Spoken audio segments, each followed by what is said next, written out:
So yesterday we were going over COPD. Today I'm going to go over COPD in the lab though with Monroe and probably the guy over there. The guy as in like the AMP one because it's easier to actually visualize it. So obstructive disorder. That legit has like 4 parts to it. Bronchitis, asthma, emphysema, and cystic fibrosis. The weirdest one is actually cystic fibrosis. The other two are like, they correlate with each other. And the best way to actually understand that COPD is to see what's going on. But well, where's that right there? I'm gonna try to put him over there. So, COPD, bronchitis is it right here. Over here, this is the trachea, and after there's the bronchial tree. It looks like a tree, like legit. Like, so to understand bronchitis, you have to understand the AMP aspect. What's up? At least know a little bit of the AMP, bronchial trees and stuff like that. So in bronchitis, this part over here is actually inflamed. This part is inflamed. When bronchitis, the way bronchitis is, this is inflamed, and since it's inflamed, it's producing mucus. So if there's producing mucus, gas exchange is bad. So since the gas exchange is bad, the exchange of gas, and they're having a hard time breathing, and that's why they're considered as an obstructive disorder, because of the fact that this area is usually, inflamed at least 3 months of 2 years consistently. So it's and it lasts for like 2 weeks. Don't fall apart. So this area right here, it's like inflamed for like within 3 months, 2 years, and the duration is 2 weeks. And that area, since it's inflamed, there's inflammation and there's mucus. Since that's going on, there's irritability of gas exchange. Emphysema, what's affected is the bronchioles and the alveoli. So it's around here. This is the alveoli, and the bronchial. Alveoli is like legit in the end. Bronchioles like these little things right here. Then since I'm doing that one, I'm going to jump into asthma. Asthma it's like the spasm of the small bronchial muscles. So around here, this whole area right here, the bronchial and stuff. So there's like a spasm. That one's actually reversible, and it's actually preventable if you're on point with it, with dilators and your steroids and all that. I'll go into detail a lot more. Cystic fibrosis. I talked about it yesterday with my classmate. Cystic fibrosis it's like an overproduction of mucus around this whole area. There's mucus building out, and since there's mucus and stuff like that, it affects your alveoli. And when it's affecting your alveoli, the gas exchange is not good. Basically, if you just simplify it, it's easier to understand the material if you simplify it. Like, I know some people, come on, yo, go up. I know people usually make it difficult with themselves, trying to make it more technical, but pointless, because why? So that's the obstructive. Now the restrictive ones. When it comes down to restrictive, there's a spacing over here, like this whole area right here. There's pleural space right there, where pleurocy is inflamed within that area, and since it's inflamed, membranes are like rubbing with each other, and no good. That's why you have the pleural rub. One side is inflamed and it's rubbing, and when you hear it, you hear rubbing sound. If you want to know how pleural rub sounds like, it's like, so imagine a person breathing like that's how it sounds like. When it comes down to effusion is related to inflammation. It's related to a couple of things. Effusion is just a collection of fluid within this area, and of course you're gonna hear it on the lower part of the lungs because gravity pulls it down, so fluid collection is pooling in the bottom, and that's where it restricts airway because you don't have lung expansion. It's restricted with that. The inflammation is restricted because there's an inflammation. When it comes down to effusion, it's fluid buildup down here and stuff like that, and that one, it could be 2 things. There's the transsudative or whatever. The trans one is related to heart failure. Exudative or whatever, that's related to inflammation. That's related to inflammation or infection. The DX will be synthesis, and you'll utilize an ultrasound to know where it's at, and afterward, when they know where it's at, they're gonna puncture it, suck it out, culture it, figure out what's going on, and they'll treat it with whatever. If it's like an infection, they're gonna treat it with antibiotics. If it's CSF, they're gonna try to fix that part. What's that one? Empyema is pleurocy effusion, but the liquid actually becomes infectious. So that's what empyema is. Electrolysis. That one is all the way in the end. There's alveoli. Alveoli, when you go to surgery or whatever, and you don't do the incentive spermometer, it's not gonna open, so it collapses. That's what happens. So, there's an intervention, spermometer and stuff like that, incentive spermometer, blah, blah, blah. Pulmonary fibrosis, there's like scarring in the lungs, and that's related to smoking, toxic stuff, or whatever. Let's say if you're in a burning house and you inhaled that, you're at risk for pulmonary fibrosis because you inhaled it, and it's not good. It could have burned some of the tissues. No good. COPD, there's an obstruction, and it could be inflammation, or it could be mucus. The treatment for it. I think the treatment I'm going to go over with my bro. That's the best one. So, set my roll up. One of my stuff is full. I thought I brought my pulse ox. That's what it is. It's called pulse ox. Piercing.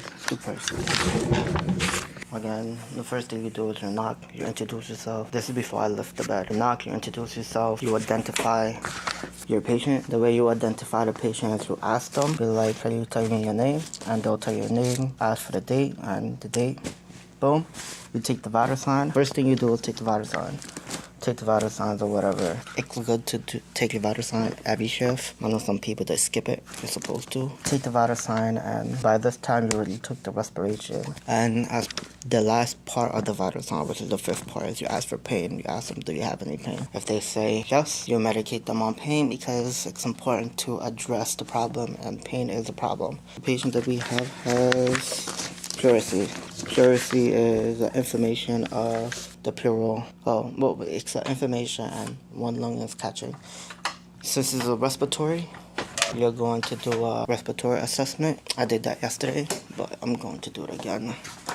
I'm going to end up doing that. Make sure that your rails is up when it's high like that. And again, when you're going from one side to the next side, rails are always up. And you tell them that I'm going to put your rails down. And that's too, so the patient's not gonna feel like, antsy. I don't like this angle. It makes my neck look huge. Respiratory, because the patient has COPD, restrictive disorder. That's pleurisy. The reason why you're listening to the lung sound, especially if the patient has pleurisy, is to monitor it. Make sure the patient don't have pleural effusion. If you have pleurisy, you're at risk for pleural effusion because of inflammation.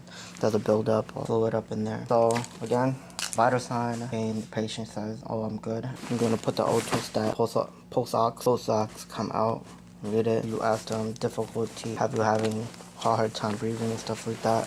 Then after, you're going to listen to the lungs. So, of course, the privacy curtain is already up. You uncover stethoscope. Make sure your hand is, first thing, you need to make sure your hand is washed before you even uncover stuff. Make sure you have alcohol swab, you have gloves, you're gloved up and stuff like that. You have your thing, got it, thing outward, because that's how it is. I'm not going to put it in my ear because I can't hear it. Make sure the diaphragm is cleaned up from there. Warm, probably in your hand, because if it's cold, they're going to be like, yo, that is just dumb cold. Where you start is out here. Well, before you even touch it, you're going to look at the respiration. They're having a hard time going up and down.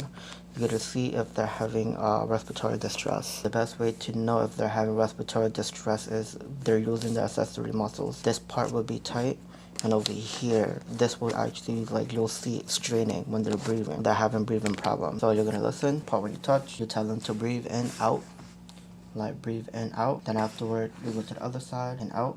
Repeat it, and the patient don't have a, mucus, like a trach. In, out. That one. Then after you listen to that side, then you go down and out. And after you go in, out, then you see it.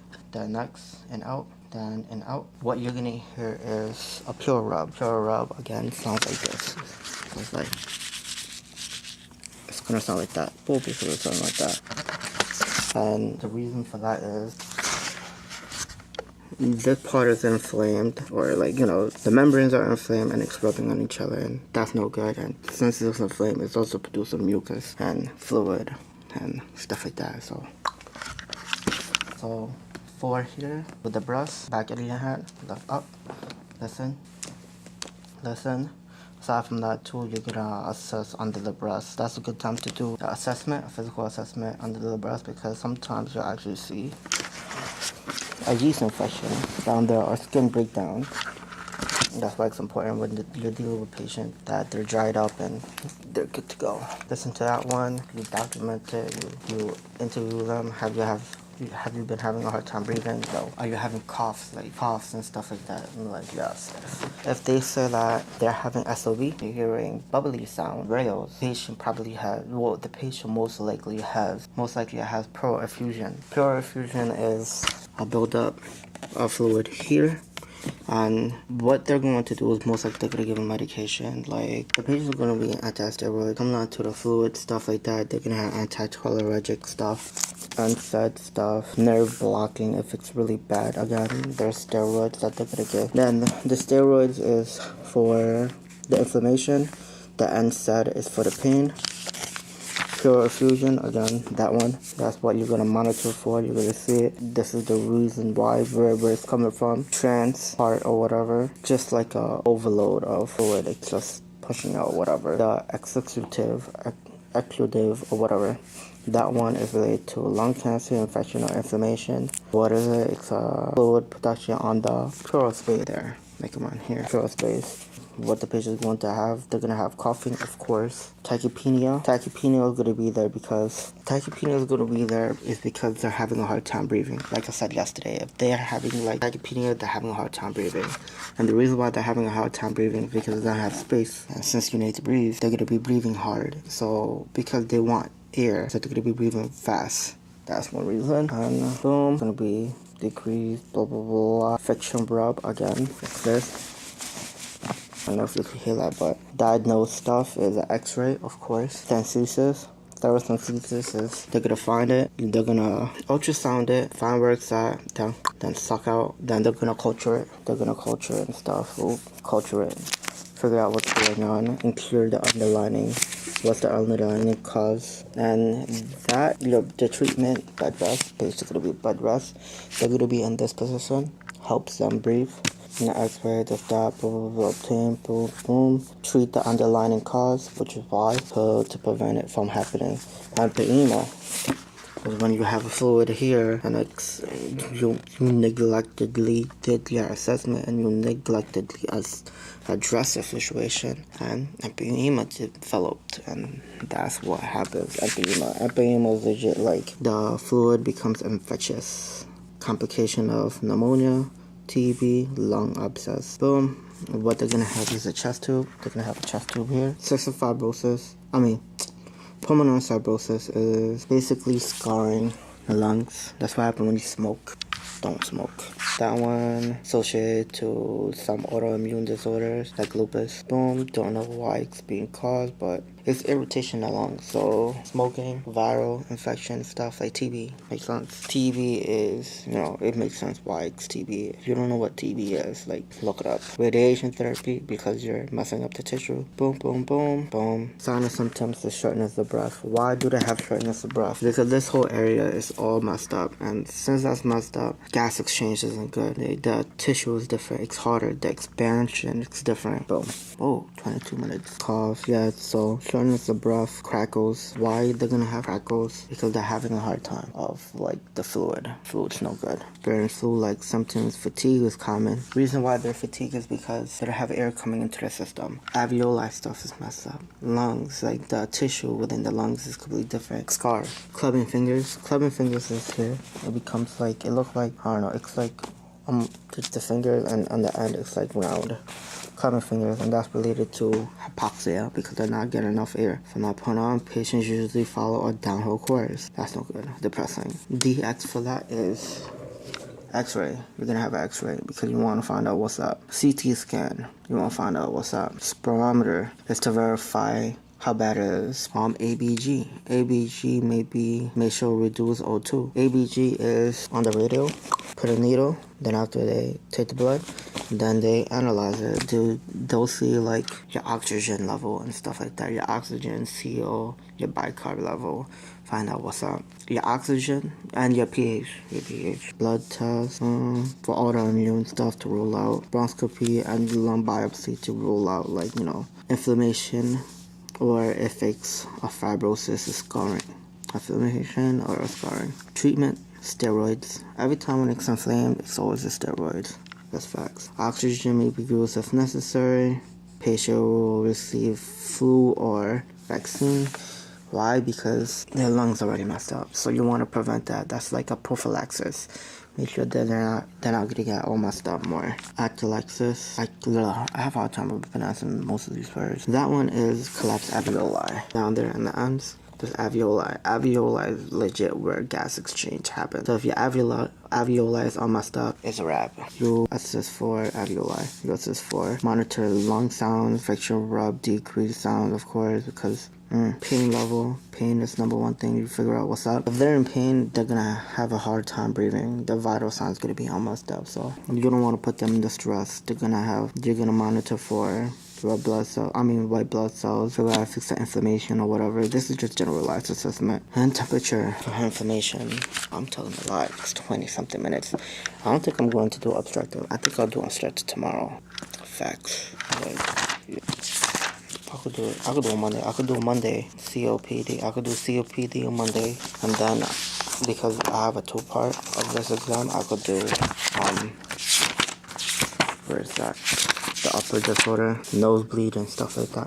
I'm not gonna do that now because it's gonna take forever. So I'll probably do this next week because I could bang this out. Nosebleed, nasal polyps, deviated septum, sinusitis, sleep apnea, cold, and flu. That's what I'll cover on the next video. But aside from that, the next time when I'm here, please like, share, comment, subscribe, and peace.